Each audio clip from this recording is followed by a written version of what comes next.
नमस्कार दर्शकों, मैं हूं ऐश्वर्या कपूर और आप देख रहे हैं मेरे साथ पूछता है भारत। और आज किसी त्योहार से कम नहीं है। Today we are very happy.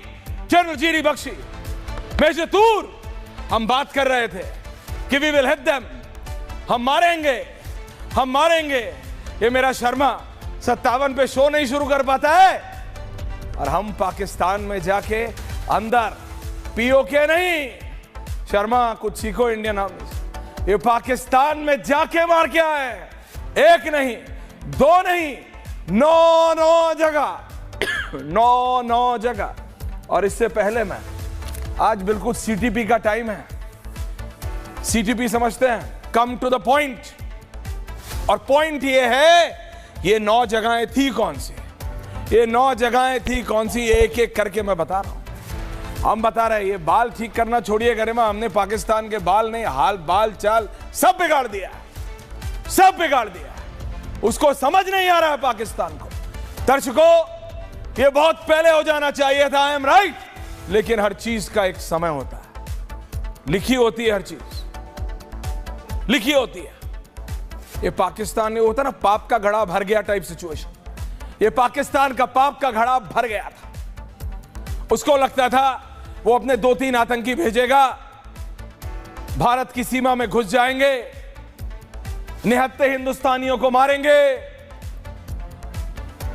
हमारी बहनों के सामने उनके शौहरों को मारा जाएगा, पैंट उतार उतार के मारा जाएगा मेजर तूर। और हम कुछ नहीं, हम जाके संयुक्त राष्ट्र में जाएंगे।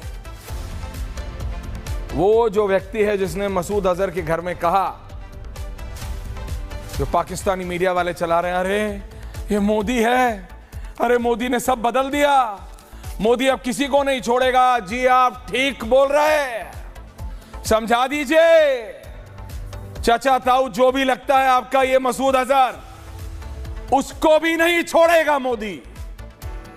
ये बोला था ना इन भाड़े के टट्टुओं ने पहलगांव में, जब हमारी बहनों के सामने मारा था उनके घर वालों को। ये बोला था ना कि तुम्हें इसलिए जिंदा छोड़ रहा हूं ताकि मोदी को बता दो। तो बता देना कि बहनों ने मोदी को बता दिया है, और अब मोदी जो बता रहा है वो तुम देखो, तुम देखो।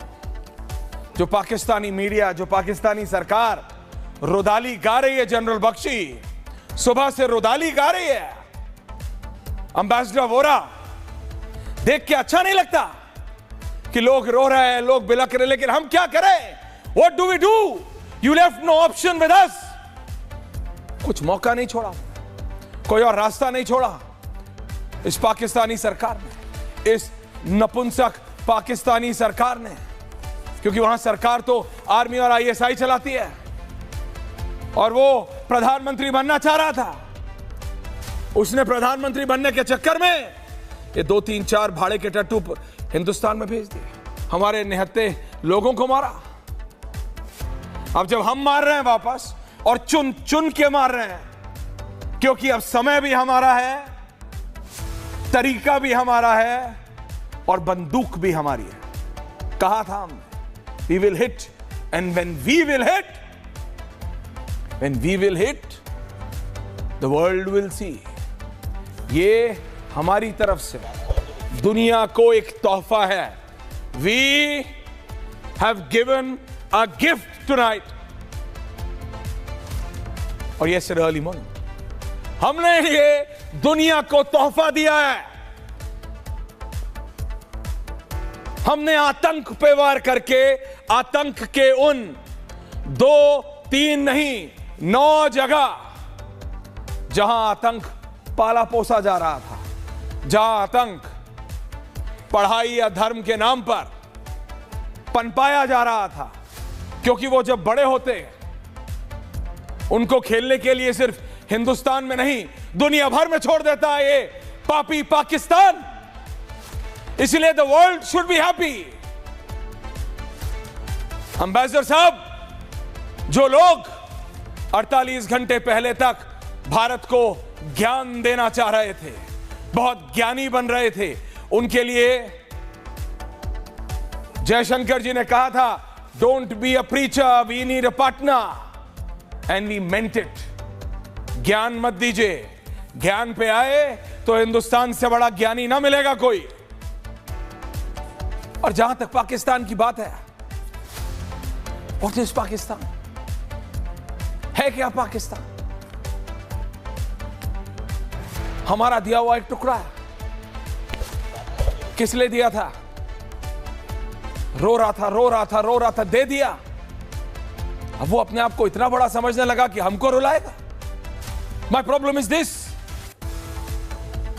फेक मशीनरी, डेस्परेशन में पाकिस्तान की आर्मी का, ये समझिए दर्शकों, पाकिस्तान की आर्मी ने डेस्परेशन में, फ्रस्ट्रेशन में, समझ नहीं आया, अरे यहां मार दिया, अरे वहां भी मार दिया, कुछ भी बोलते रहे। एक फेक मशीनरी चलाई गई पाकिस्तान की तरफ से, पाकिस्तानी सरकार की तरफ से, पाकिस्तानी आर्मी की तरफ से फेक न्यूज मशीनरी चलाई गई।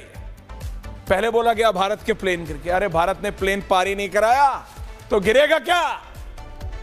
फिर बोला गया हमने न जानो सैकड़ों पीओडब्ल्यूज ले लिए है। पीओडब्ल्यूज यानी प्रिजनर्स ऑफ वॉर, यानी हमारे फौजी पाकिस्तान ने, ऐसी अफवाह फैलाई गई। उन्हें 1 घंटे में समझ आया, अरे ये 71 नहीं है, अरे ये 90 भी नहीं है, अरे ये 94 भी नहीं है, ये 2025 है। ये पोल खुल जाएगी भाई, पोल खुल जाएगी।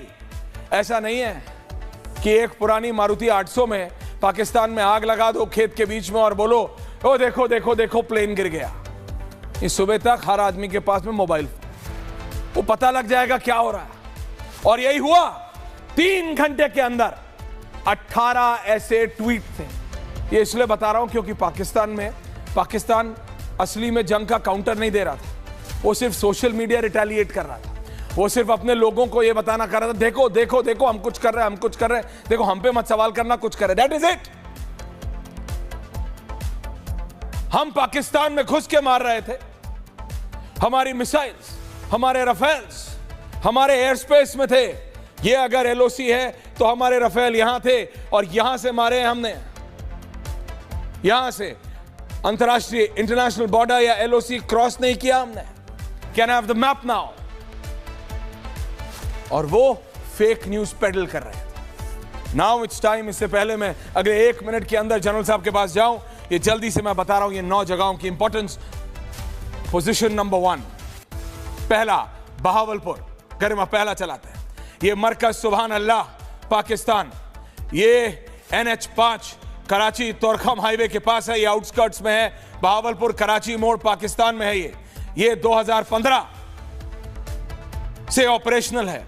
ये सर्व करता है operational headquarters of Jaish e Mohammed, JEM main centre for training and indoctrination है। ये कहा जाता है कि पुलवामा अटैक यहीं पे प्लान हुआ था, एक एक जगह चुन के।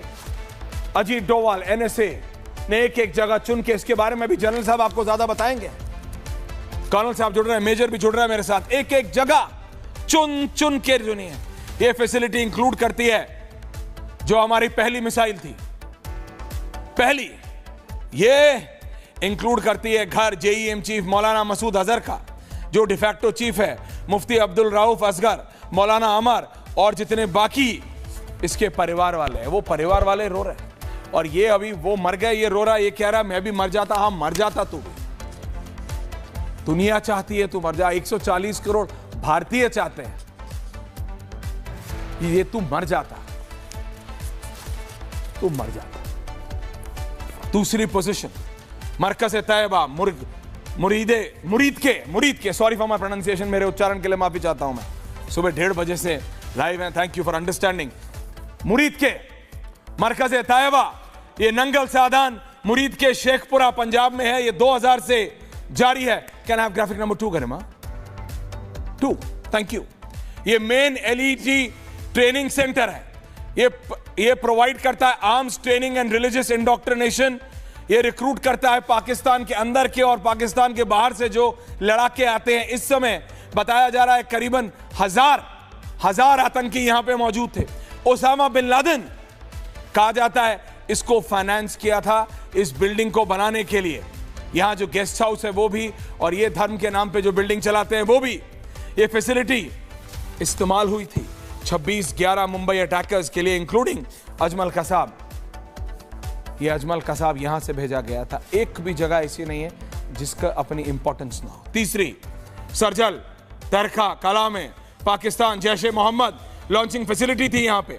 ये 6 किलोमीटर अंतरराष्ट्रीय बॉर्डर के, ये सांबा सेक्टर जम्मू कश्मीर के पास है। ये देखिए वो जो एरो है, ये आपको और बड़ा बनाना चाहिए था Shubham, this is not done. Use for tunnel construction, ये जो सुरंग बनाते थे जनरल साहब, यहां से वो लोग ट्रेन थे जो सुरंग बनाना है। यहां से ड्रोन ऑपरेशन होती थी और स्मगलिंग ऑफ आर्म्स और नारकोटिक्स। चौथा, महमूद आया फैसिलिटी सियालकोट में जाके मारा है, सियालकोट। मेजर आपको बताएंगे इसकी इंपॉर्टेंस। ये भुट्टा कोटली गवर्नमेंट सरकारी, वहां जो BHU है in the head of Marala, Sialkot district, वहां मारा है। ये हिजबुल मुजाहिदीन की फैसिलिटी है। ये इस्तेमाल किया जाता है लॉन्च पैड की तरह इन्फिल्ट्रेशन जम्मू में करने के लिए। कार्डर्स यहां ट्रेन किए जाते हैं।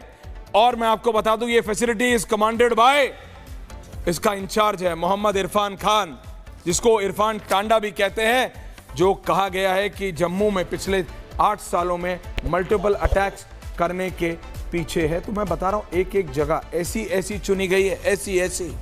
और जब हमने अटैक किया तो सिर्फ यहां चौथा अटैक सियालकोट में 25 आतंकवादी, बहुत कम लेकिन थे, एक को भी नहीं छोड़ा है। मरकज आले हदीद बरनाला भिम्बर में जो मारा है, चल साहब मैं जानता हूं you waiting just 1 more minute sir. मैं बस चाहता हूं कि जब आप बताएं, डिटेल में बताएं, तो लोगों को सिर्फ इतना मालूम हो कि कौन सी जगह कहां है, और ये मैप लगातार चलता रहेगा so that people understand better sir. Thank you. ये मरकज आले हदीद बरनाला भिम्बर, ये लश्कर तैयबा की फैसिलिटी है। ये मरकज ऑफ LET यहां पे, ये पाकिस्तान ऑक्यूपाइड कश्मीर में पड़ता है और कहा जाता है ये one of the most important जगह है। ये use for infiltrating operatives and weapons into the Poonch Rajouri से। यहां से पुंछ राजौरी और रियासी सेक्टर में जब इनको आतंकवादी भेजने होते हैं तो यहां से लॉन्च करते थे। ये 100 से 150 आतंकवादी जब हमने अटैक करा उस समय वहां थे। LET के गुर्गे कासिम गुज्जर और कासिम खांडा और अनस जरार यहां से ऑपरेट करते हैं, जो तीनों मार गिराए हमने।